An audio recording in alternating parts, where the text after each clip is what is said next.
তো আমাদের শাবনাম আপুর কারণে রনি ভাইয়ের জীবনটা প্রায় শেষ। হ্যাঁ, শাবনাম আপু যখনই কাউকে লাভ দেয় রনি ভাই তাকেই জড়ায় ধরে। এখন তো এলাকার লোকজন বলতেছে রনি ভাই নাকি ছেলে হয়ে ছেলেকেই পছন্দ করে। তো ওই দিন রনি ভাই আমাকে বলতেছে, নীরব আজকে সকালে একটা ছেলে আমাকে বলতেছে আমি নাকি ছেলে হয়ে ছেলেকে পছন্দ করি। ভাইয়ের কথা শুনে আমার মাথা হয়ে গেছে গরম। বললাম ভাই কে বলছে, আমাকে জাস্ট একবার বলেন, মেরে একদম মাথা ফাটাই দিব। ভাই বলতেছে না রে থাক বাদ দে, ছেলেটা অনেক কিউট ছিল।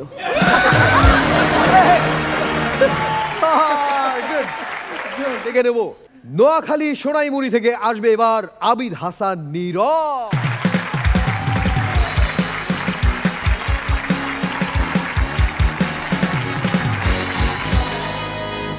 আসসালামু আলাইকুম জাজেস। হ্যাঁ রনি ভাই। হ্যাঁ শাবনাম আপু আপনাকে না আমার অনেক বেশি ভালো লাগে, কিন্তু আমি না আপনাকে বলতে পারবো না যে আমি আপনাকে ভালোবাসি।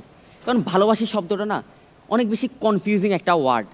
ভালো মানে টাটকা, বাসি মানে পচা। লাভ শব্দটা কনফিউজিং।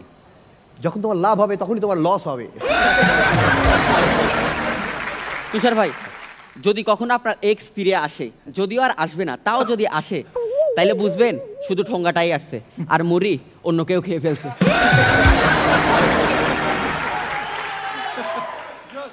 রনি ভাই কিছু কিছু মেহমান বাসায় আসলে ভাই আমার এত বিরক্ত লাগে।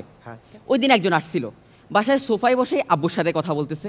আমি এদিক দিয়ে যাচ্ছিলাম, আমাকে দেখে আব্বুকে বলতেছে আয় হায় এত বড় হয়ে গেছে। আমি ভাবতেছি শালা আমি তো লুঙ্গি পরে আছি, তারপরেও বুঝলো কেমনে?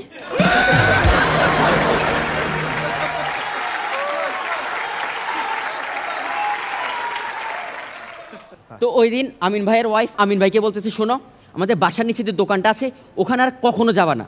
আজকে সকালে আলু কিনলাম, বেশিরভাগ আলুই পচা। যখনই যা কিনি সব সময় আমাকে ঠকায়। তখন আমিন ভাই বললো দেখো এভাবে বলতে নেই, আমাকে তো শ্বশুরবাড়ি থেকে ঠকাইছে, আমি কি যাওয়া বন্ধ করছি?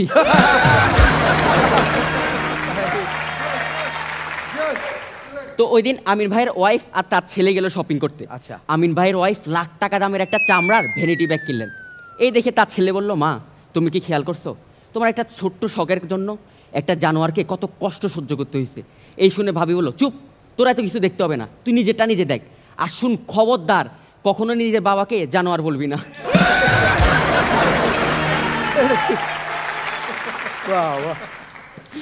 তো একদিন অনেক রাত হয়ে গেল, শাওন ভাই বাসায় ফিরছে না, এদিকে ফোনও ধরতেছে না।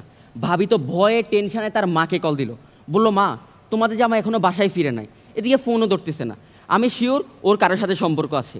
এই শুনে তার মা বলল তুই এত খারাপ চিন্তা করিস কেন রে মা, এমনও তো হতে পারে বাইক অ্যাক্সিডেন্ট করে হাত পা ভেঙে আছে। তো আমাদের শাবনাম আপুর কারণে রনি ভাইয়ের জীবনটা প্রায় শেষ। শাবনাম আপু যখনই কাউকে লাভ দেয় রনি ভাই তাকেই জড়ায় ধরে। এখন তো এলাকার লোকজন বলতেছে রনি ভাই নাকি ছেলে হয়ে ছেলেকেই পছন্দ করে। তো ওই দিন রনি ভাই আমাকে বলতেছে নীরব আজকে সকালে একটা ছেলে আমাকে বলতেছে আমি নাকি ছেলে হয়ে ছেলেকে পছন্দ করি। ভাইয়ের কথা শুনে আমার মাথা হয়ে গেছে গরম। বললাম ভাই কে বলছে, আমাকে জাস্ট একবার বলেন, মেরে একদম মাথা ফাটাই দিব। ভাই বলতেছে না রে থাক বাদ দে, ছেলেটা অনেক কিউট ছিল।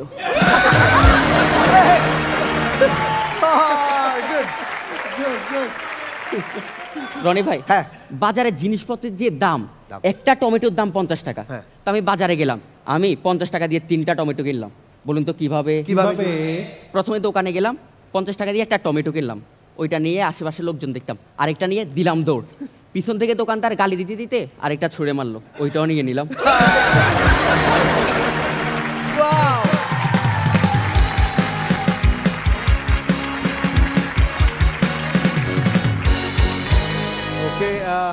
আমিন ভাই শুরুতে থ্যাংক ইউ নীরব, তোমাকে এই জন্য থ্যাঙ্কস দিচ্ছি যে আজকে মানে আমাদের নিজেদের মধ্যে যেটা নীরবতা চলছিল সে নীরবতা ভেঙে তুমি আলো ছড়ালে আজকের স্টেজে। ওকে অনেক সুন্দর ছিল, বিউটিফুল, ফ্যান্টাস্টিক।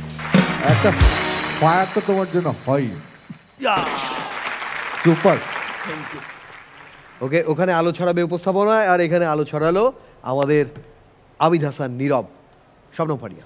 নীরব ভালো পারফরমেন্স ছিল, স্মুথ ছিল, এবং যে পয়েন্টগুলোতে হাসা দরকার সেগুলোতে আমরা হাসতে পেরেছি। So it was very good, very good. Tushar Khan. নীরবে বলে বলে আমাদেরকে উচ্চে উঠাই দিছো তুমি, খুব ভালো ছিল পারফরমেন্স, খুব ভালো ছিল। তুমি যে বেঞ্চমার্কটা ক্রিয়েট করলে তোমাকে এরপরেটা আরও ছাড়িয়ে যেতে হবে এবং যে বেঞ্চমার্কটা ক্রিয়েট করলে এটার জন্য তোমাকে আপাতত বেঞ্চে গিয়ে বসতে হবে যাও